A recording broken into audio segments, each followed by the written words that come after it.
Sino bang reporter na yan? Ang ingay. Nauna pa sa mga basher ko. Hindi man marunong tumingin. Kung ano nakakatawa. Ano ba?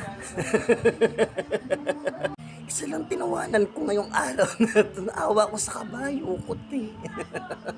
Huwag niyo paghahampasin. Ano ba yan? Tawa ka naman. Ay, wawa naman yung bayo ko. Ako sa kabayo ko. Inis na ako ngayon.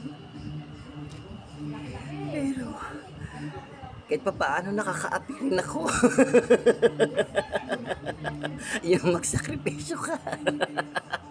Puro ka na lang takbo. Ano yung mga balita sa akin? Nakakahinanakit. Diyos ko, oh my goodness. Nakakarindi. Parang may libreng ulam. Mamantika nga lang. Grabe talaga mga basher niya. Libre ulam. Wala na ba kayo sa sarili nyo? Heto ako. Hanggang mag-alay ng buhay. Kaya itong kahiyang ito. Hinali ko na nakadyan-dyan. Sana la. Gusto mo ko sa Cuervo. Kala mo di kita kilala. Pwede mag-request. Kahit kaya Marites na rin. Ha? Isang linggo yan, ha? Pagod na ako, may date pa ako mamaya. Good luck! Ganun? Ayoko nga.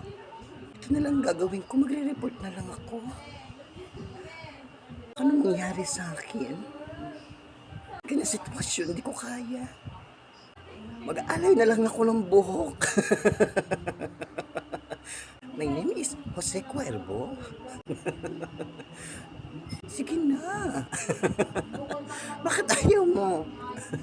Lumukso ka man dyan, tumalon ka man dyan, di ko yung tatanggapin. Reyna Tiyanak. Bakit nga? Wala akong kabayo.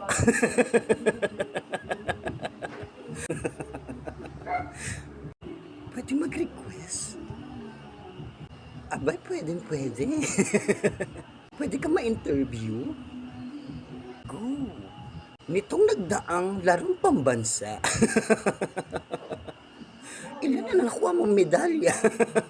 Marami-rami. Ako lang may kabayo dito eh. Oo nga, madami. Napansin ko. Nung hinabol ka ng mga tambay, nung nagtatakbo ka, kasama yung kabayo mo, saan ka napunta? Sa puso mo. Ayun po, narinig niyo po ang lahat. Saksi, kahit ang Moonstar, Ang dalawa ba laptop? Sun Moon, na hinabol talaga siya ng mga tambay. Mula sa kaibuturan ng aking puso, isang linggong pag-ibig ay aking tatanggapin. Puso mo, puso ko. Ang sikretong malupit. Daming kwela ni bakla, tatanggapin din pala. Diyan ka na, te. Ngusuin kita. Baka ngusuin ako ng kabayo mo. Ayan, umalis na siya. Sa huling araw niya, ng termino niya, ng ating reynang manlolok, pinauubaya sa akin ang isang linggong pag-ibig para sa ating bayan, kalahi, at kanguso niyo. This is Jose Cuervo, nagre-report.